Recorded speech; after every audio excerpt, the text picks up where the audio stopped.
So now it is question number 1 first. So it's given H2 plus half of O2 gives water liquid. Delta H naught is given. H2 plus half of O2 gives water gaseous. इसका भी delta H naught given है. The motor enthalpy of vaporization of water पूछा गया है. इसका मतलब क्या करोगे आप? पहले वाले रिएक्शन को रिवर्स करके दूसरे वाले रिएक्शन में ऐड कर दो, तो वाटर लिक्विड से वाटर गैसेस बनने की एंथैल्पी पता चल जाएगी. तो यहाँ पे देखो सॉल्व होके ये वैल्यू वाटर लिक्विड से वाटर गैसेस की एंथैल्पी चाहिए, तो फर्स्ट रिएक्शन को रिवर्स करके सेकंड रिएक्शन में ऐड कर देना था. तो डेल्टा एच नॉट आ जाएगा 285.9 minus 241.8. This is 44.1 kilo joule per mole, यानी कि आंसर हो गया सी. इसके बाद क्वेश्चन नंबर 2 देखो. This is a question based on born-Haber cycle. So it's given that lithium solid से लिथियम गैसेस एंथैल्पी गिवन है. गैसेस से Li plus, than half of F2 से हाफ गैसेस से F माइनस गैसेस, और फिर Li solid plus half of F2 gases से LiF बनाया हुआ है. तो ये बेसिकली बॉर्न-हैबर साइकिल लिखा है लिथियम फ्लोराइड के फॉर्मेशन का. आपसे पूछा है कि value of electron gain enthalpy of fluorine पूछा गया है. तो क्या करना पड़ेगा, सारे पहले लास्ट वाले स्टेप का जो वैल्यू है ऊपर वाले सारे स्टेप्स का समेशन है. दूसरा आपको पता है कि enthalpy of electron gain enthalpy होती है वो एनर्जी रिलीज होती है. या अगर नहीं लिखना है तो अपने आप साइन के साथ वैल्यू सॉल्व हो किया जाएगी. तो अगर हम बॉर्न-हैबर साइकिल का डेटा यूज करें तो 161 plus 520 plus 77 plus electron gain enthalpy let's say x minus 1047 is equal to 617 with a minus sign. तो ये वैल्यूज हो जाएंगे आपके, क्योंकि आपके सारे वैल्यूज का समेशन अलजेब्रिकली सेम कर दो. तो यहाँ से सॉल्व करके आपको x निकालना है. एक बार आंसर वेरीफाई करो कोई भी.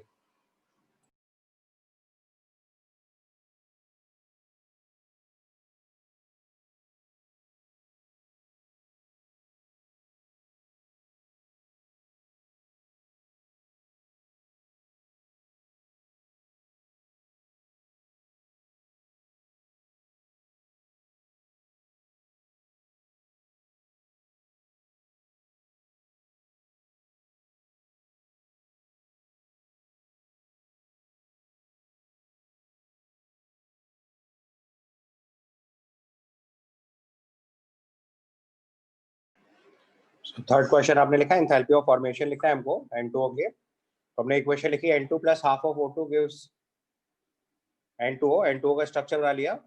N double bond O plus minus charges है उस पर.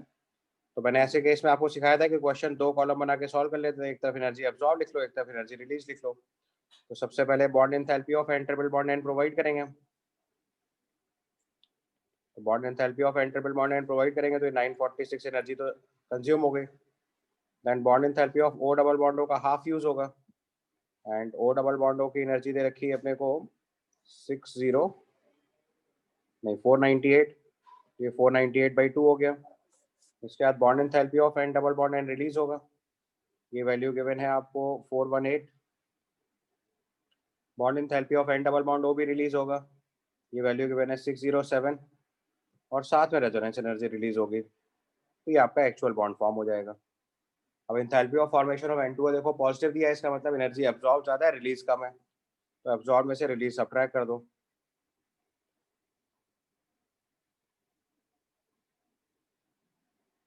और ये वैल्यू हमारी 82 के इक्वल कर दो.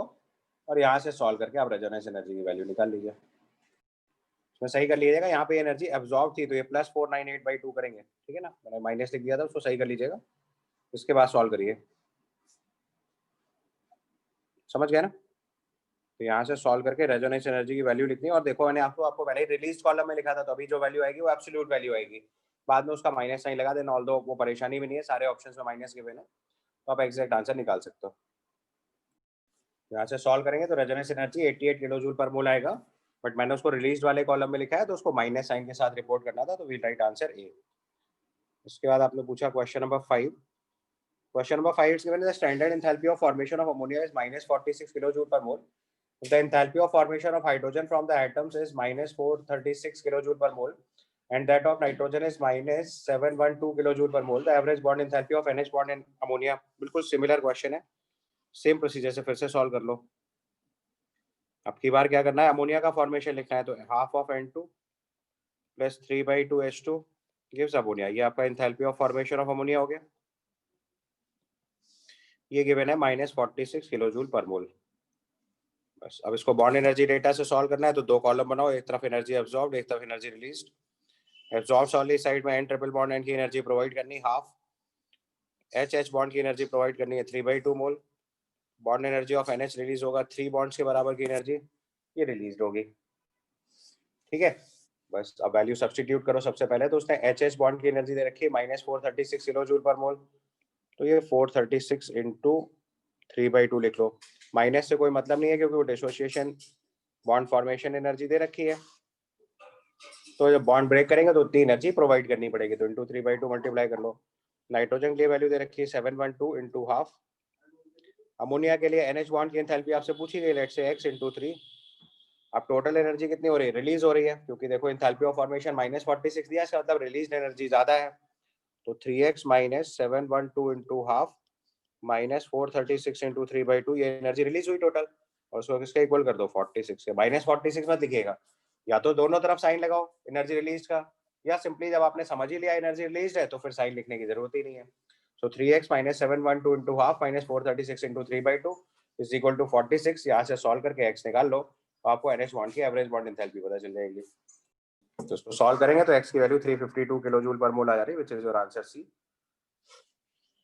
Then you ask question number 7। Question number 7 में लिखा है heat of atomisation of methane and ethane are given, the longest wavelength of light capable of breaking CC bond is, Avogadro's number is given. तो देखो इस process में क्या रखा है आपको, enthalpy of atomisation of methane दिया है, तो मीथेन के केस में कार्बन हाइड्रोजन के 4 बॉन्ड ब्रेक करेंगे, इसकी एनर्जी 360 के बराबर है। और इथेन के केस में एक कार्बन कार्बन बॉन्ड होगा और 6 कार्बन हाइड्रोजन बॉन्ड होंगे, ये एंथैल्पी आपको 620 दे रखी है। तो यहाँ से सॉल्व करके पहले आप enthalpy of carbon carbon bond निकाल लीजिए, तो ये वैल्यू आ जाएगी 620 माइनस 90 इंटू 6। ठीक है, तो ये वैल्यू आ जाएगी 80 किलो जूल पर मोल। क्लियर। अब इस बॉन्ड को ब्रेक करने के लिए हमें इतनी एनर्जी किलो जूल पर मोल में चाहिए, तो एक बॉन्ड ब्रेक करने के लिए कितनी एनर्जी चाहिए वो निकाल लो। तो एक मोल के लिए एनर्जी है, तो एक मॉलिक्यूल के लिए कितना हो जाएगा, तो नंबर से डिवाइड कर दो और उसको किसके इक्वल कर दो, Hc बाय लैम्डा के।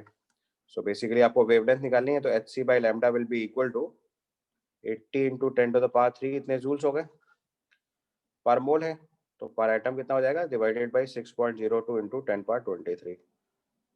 ये एनर्जी एक बॉन्ड ब्रेक करने के लिए हो जाएगी, वो आप Hc बाय लैम्डा के इक्वल करके सॉल्व करके आपको यहाँ से लैम्डा निकालना है। करिए सॉल्व। तो आप वेवलेंथ सॉल्व करेंगे तो ये वेवलेंथ सॉल्व होके 1.49 इंटू 10⁻³ नैनोमीटर आएगा। कैलकुलेशन स्टेप आप चेक कर लीजिएगा एक बार। Then comes question number 9। Question number 9 is given the enthalpy change on the freezing of 1 mole of water at 5 degree Celsius to ice at -5 degree Celsius। तो बहुत एलिमेंट्री क्वेश्चन है, आपको 1 मोल water को 5 डिग्री सेल्सियस से ice eight -5 degree Celsius तक ले जाना, तो 3 स्टेप हो गए। 5 डिग्री सेल्सियस वाटर से 0 degree Celsius water, 0 degree Celsius water से 0 डिग्री सेल्सियस आइस, और 0 डिग्री सेल्सियस से -5 डिग्री सेल्सियस आइस। ये 3 स्टेप हो गए आपके पास। अब इनकी एंथैल्पी लिख डालो। सबसे पहले वाटर को 5 डिग्री सेल्सियस से 0 डिग्री सेल्सियस ले जाएंगे तो NCP डेल्टा टी हो गया, तो NCP डेल्टा टी, तो ये वैल्यू हो गई CP वाटर 76.3 इंटू 5।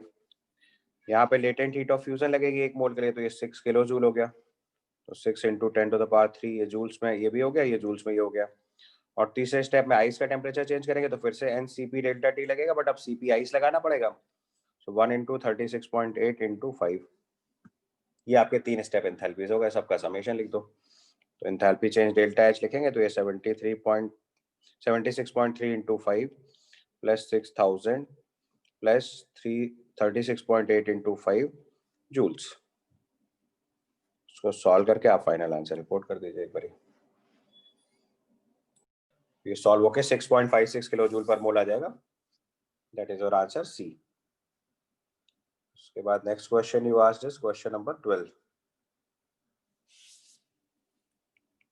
ये अपने पैकेज का क्वेश्चन अगर आपको याद हो तो, two blocks of same metal having the same mass and the temperature T1 and T2 respectively brought in contact with each other and allowed to attain thermal equilibrium at constant pressure, the change in entropy for this process। तो देखो आपको entropy change लिखना है तो पहले आपको क्या करना पड़ेगा, इक्विलिब्रियम टेम्परेचर निकालना पड़ेगा। तो हम मान लेते हैं कि T2 जो है वो T1 से ज्यादा है, इसका मतलब ब्लॉक 1 ने जितनी हीट लॉस करी ब्लॉक 2 ने जितनी हीट लॉस करी ब्लॉक 1 ने उतनी गेन कर ली। तो अगर हम इक्विलिब्रियम टेम्परेचर T मान लेते हैं, लेट से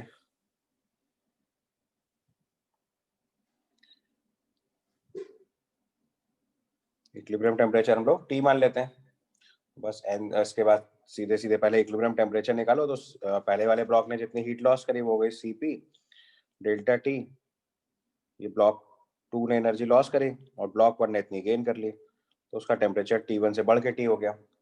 यहाँ से सॉल्व करोगे तो इक्विलिब्रियम टेम्परेचर आ जाएगा T1 + T2/2। अब क्या हो रहा है, ब्लॉक 1 और ब्लॉक 2 के लिए अगर हम एंट्रोपी चेंज लिखेंगे तो एंट्रोपी का फॉर्मूला याद है, entropy formula is Cp ln T2/T1। पहले वाले ब्लॉक के लिए हो गया Cp ln ऑफ उसका टेम्परेचर फाइनल हो गया T, तो इट इज T1 + T2/2T1। दूसरे वाले ब्लॉक के लिए लिखेंगे तो Cp ln of T1 + T2/2T2। इसके बाद थोड़ा सा सॉल्व कर लो, तो Cp कॉमन किया, ln के टर्म में सॉल्व करेंगे तो T1 + T2 whole square, because ln A + ln B is ln A × B, 4 times T1 T2, ये आपका रिजल्ट हो जाएगा। समझ गया ना, ln of A + ln of B is ln of A × B हो जाएगा सीधे सीधे। तो उसको सिंप्लीफाई करेंगे तो ये आ जाएगा Cp ln of T1 + T2 whole square upon 4 times ln of 4 times T1 T2, ये आपका फाइनल रिजल्ट बन जाएगा। तो इससे हम इसका आंसर C रिपोर्ट कर देंगे। ठीक है, इसके बाद क्वेश्चन नंबर 13 देखिए। क्वेश्चन नंबर 13 में लिखा है for the chemical reaction X gives Y, the standard gives energy depends on the temperature T as this, the major component of the reaction mixture at T is। तो देखो इस question में आपको equation दे रखी है, delta G naught is equal to 120 - 3/80, delta G naught is equal to 120 - 3/80। ठीक है, अब आपको पता है कि इससे डेल्टा G नॉट से हम लोग इक्विलिब्रियम कांस्टेंट रिलेट कर लेते हैं। वो क्या होता है, delta G naught is equal to -RT ln of K equilibrium. अब आप यहाँ पे ध्यान से देख सकते हो कि डेल्टा G नॉट की वैल्यू अगर पॉजिटिव होगी तो इसका मतलब इक्विलिब्रियम कांस्टेंट जो है वो लेस देन 1 आएगा, और डेल्टा G नॉट की वैल्यू अगर नेगेटिव होगी तो इक्विलिब्रियम कांस्टेंट ग्रेटर देन 1 आ जाएगा। और जो गिवन इक्वेशन अगर हम उसके लिए इक्विलिब्रियम कांस्टेंट लिखेंगे तो आ जाएगा एक्टिव मास ऑफ Y/X। ठीक है, तो पहले वो टेम्परेचर निकाल लेते हैं जहाँ पे डेल्टा G नॉट 0 होगा, क्योंकि उसी से हम डिसाइड कर पाएंगे कहाँ पे डेल्टा G नॉट का पॉजिटिव होगा, कहाँ डेल्टा G नॉट नेगेटिव होगा। तो अगर हम डेल्टा G नॉट को 0 पुट कर दें तो यहाँ से अगर टेम्परेचर निकालोगे तो ये वैल्यू आ जाएगी 120 × 8/3, ये हमारा टेम्परेचर हो जाएगा। ठीक है, ये आ गया 320 केल्विन। 320 केल्विन जो है ये वो टेम्परेचर है जहाँ पे डेल्टा G नॉट 0 है।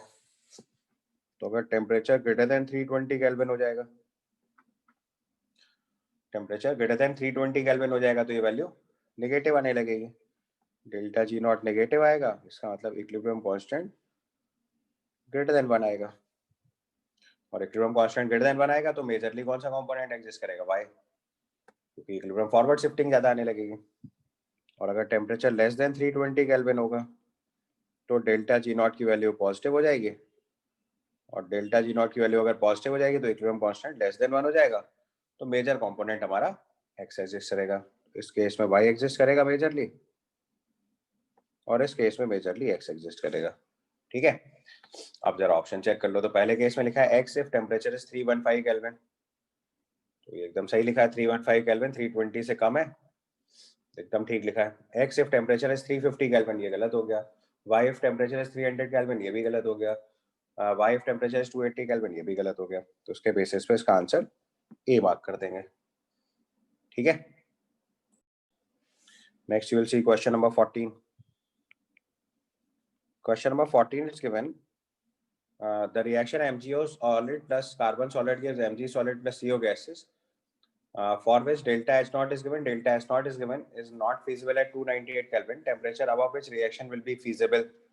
So basically आपको डेल्टा G नॉट चेक करना है, सॉरी डेल्टा G की वैल्यू चेक करो यहाँ पे। तो delta G is equal to delta H minus T delta S apply करेंगे, तो आपको वो टेम्परेचर निकालना है जहाँ से फिजिबिलिटी क्रिएट हो जाए, तो बस वैल्यू सब्सटीट्यूट करो। तो हम डेल्टा G 0 का केस निकाल लेते हैं, तो वैल्यू आ जाएगी 491.1। अब देखो ये थोड़ा मेंस का क्वेश्चन है तो इतनी फॉल्ट है इसमें, यहाँ डेल्टा जी जीरो की जगह डेल्टा जी नॉट जीरो से ही सॉल्व कर रहे हैं। या अगर आपको याद हो तो मेटलर्जी मैंने आपको एलिंघम डायग्राम के टाइम पे कॉन्सेप्ट सिखाया था कि मेटलर्जिकल ऑपरेशन में रिड्यूसिंग एजेंट सेलेक्ट करते टाइम हम डेल्टा जी नॉट से ही डिसाइड कर लेते हैं। तो ये देखो एक तरीके से मैग्नीशियम ऑक्साइड का कार्बन से रिडक्शन ही चेक किया जा रहा है। तो उतनी लिमिटेशन के साथ हम क्वेश्चन सॉल्व करेंगे, लेकिन ध्यान रखना है एडवांस लेवल पे थर्मोडायनेमिक्स में ऐसा नहीं करते। डेल्टा जी नॉट से फिजिबिलिटी डिसाइड नहीं होती है। अभी ऑल दो हम इसे डेल्टा जी नॉट से ही करने वाले हैं क्योंकि हमारे पास और डेटा है ही नहीं। सो 491.1 इंटू 10⁻³ 3 एंथैल्पी हो गई इज इक्वल टू यहाँ से टेम्परेचर ही निकालना है हम लोगों को इक्विलिब्रियम वाला, तो दिस डिवाइडेड बाय बस डेल्टा एस कर दो। तो डेल्टा एस गिवन है 198। तो ये वो टेम्परेचर हो गया जहाँ पे ये प्रोसेस इक्विलिब्रियम में है, और इससे ऊपर वाला जो टेम्परेचर होगा उस पर ये आपका किस में एग्जिस्ट करने लगेगा, मतलब इससे ऊपर ये प्रोसेस रिएक्शन फिजिबिलिटी की तरफ चला जाएगा। तो एक बार टी निकाल के बताइए। ये टेम्परेचर सॉल्व होकर आ रहा है 2480.3 केल्विन, यानी कि आंसर बी मार्क करेंगे। उसके बाद क्वेश्चन नंबर 15 देखो। क्वेश्चन नंबर 15 में लिखा हुआ है the standard reaction gives energy for a chemical reaction at the absolute temperature T is given delta G naught is equal to A minus BT, wherein A are non-zero constants. Which of the following is true about this reaction? तो आपको इस reaction में बताना है कि A और B की values के साथ बताना है रिएक्शन एक्सोथर्मिक है, एंडोथर्मिक है एंड ऑल दैट सारी इंफॉर्मेशन आपको लिखनी है। तो देखो आपको जो स्टैंडर्ड गिव्स फ्री एनर्जी की वैल्यू दे रखी है delta G naught is equal to A minus B T. तो इसको देखो फिर से वही इक्विलिब्रियम वाले कॉन्सेप्ट से रिलेट करना है जैसे अभी पिछला वाला सवाल सॉल्व करवाया। तो यहाँ से अगर हम लोग सॉल्व करेंगे तो डेल्टा जी नॉट जीरो करने का मतलब, इक्विलिब्रियम कांस्टेंट 1 करने का मतलब, इस कंडीशन में जैसे हम इसको जीरो करेंगे तो यहाँ से टेम्परेचर आ जाएगा ए बाई बी। ठीक है, क्लियर है यहाँ तक? अब देखो आपको पता है कि टेम्परेचर बढ़ाने से इक्विलिब्रियम कांस्टेंट बढ़ेगा या घटेगा, ये चीज चेक करनी है। ठीक है, उसी से हम लोग रिएक्शन एंडोथर्मिक या एक्सोथर्मिक डिसाइड करेंगे। क्वेश्चन नंबर 15 में उसने केवल एक्सोथर्मिक एंडोथर्मिक पूछा, इक्विलिब्रियम कांस्टेंट को रिलेट ही नहीं कर रहा, तो और आसान सवाल हो गया। फिर तो आप सीधे delta G naught is equal to delta H naught minus T delta H naught लिख लो, और यहाँ से कंपेयर कर दो। तो डेल्टा एच नॉट जो है वो ए हो गया, डेल्टा एच नॉट जो है वो बी हो गया आपके लिए। तो अगर हमारी रिएक्शन एंडोथर्मिक है तो ए पॉजिटिव हो गया, और एक्सोथर्मिक है तो ए नेगेटिव हो गया। बी से कुछ डिसाइड करते ही नहीं है, तो ऑप्शन ए बी सी तो रिजेक्ट हो गया, डी आंसर हो जाएगा। नीड नॉट टू सॉल्व, उसने इक्विलिब्रियम कांस्टेंट को रिलेट ही नहीं करा, केवल टेम्परेचर के साथ रिएक्शन को डिफाइन करना है। ठीक है, तो टेम्परेचर के साथ आपने डेल्टा जी नॉट का relation delta H naught minus T delta H naught से कंपेयर कर दो, उतने से सॉल्व हो जाएगा। There is no need to compare this thing, क्योंकि टेम्परेचर के साथ वेरिएशन है ही नहीं, केवल एक्सोथर्मिक एंडोथर्मिक डिसाइड करना है।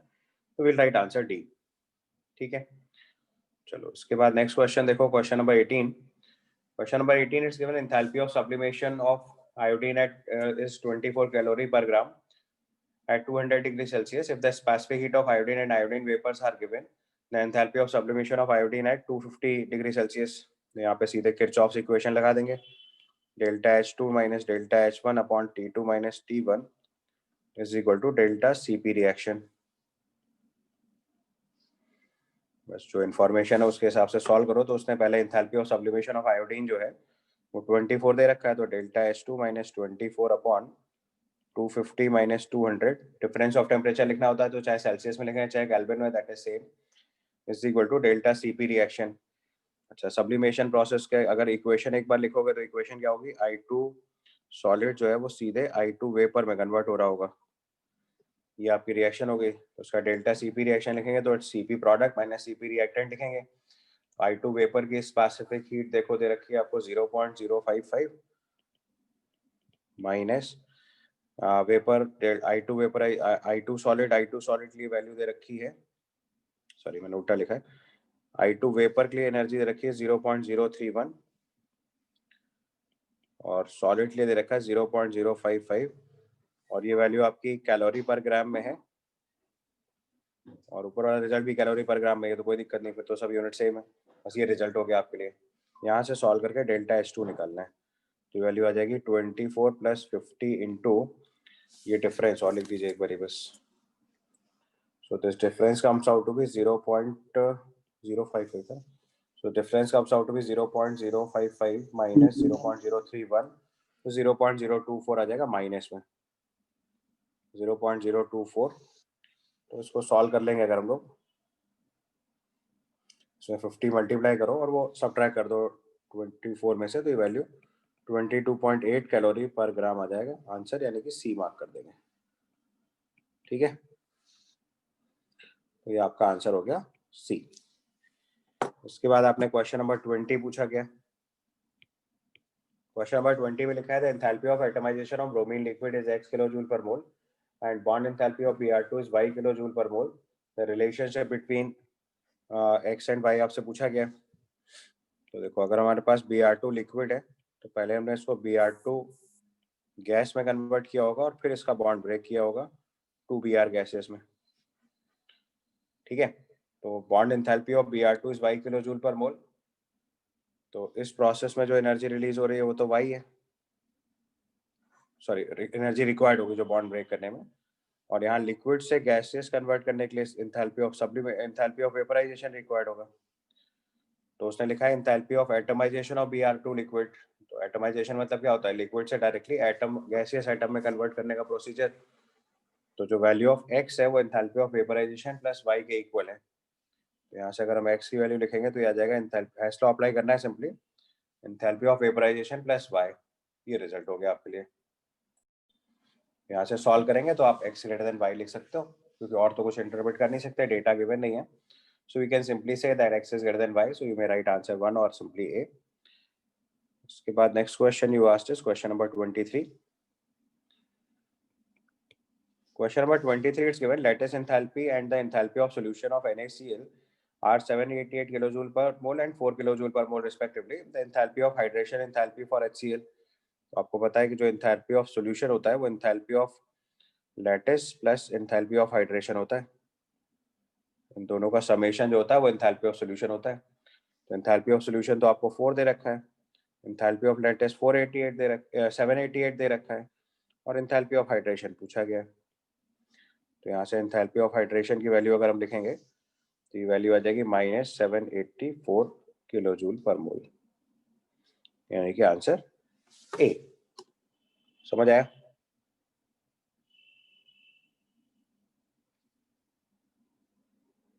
एक मिनट, इसमें ऑप्शन ए और डी तो सेम ही लिखा हुआ है, तो ठीक है कोई भी एक आंसर लिख लो चलेगा। ऑप्शन सी में -788 कर लीजिए, माइनस ऑप्शन डी में -784 कर लीजिए, तो उसका आंसर फिर डी कर लीजिए यहाँ से। ठीक, तो this completes your DBP. Sir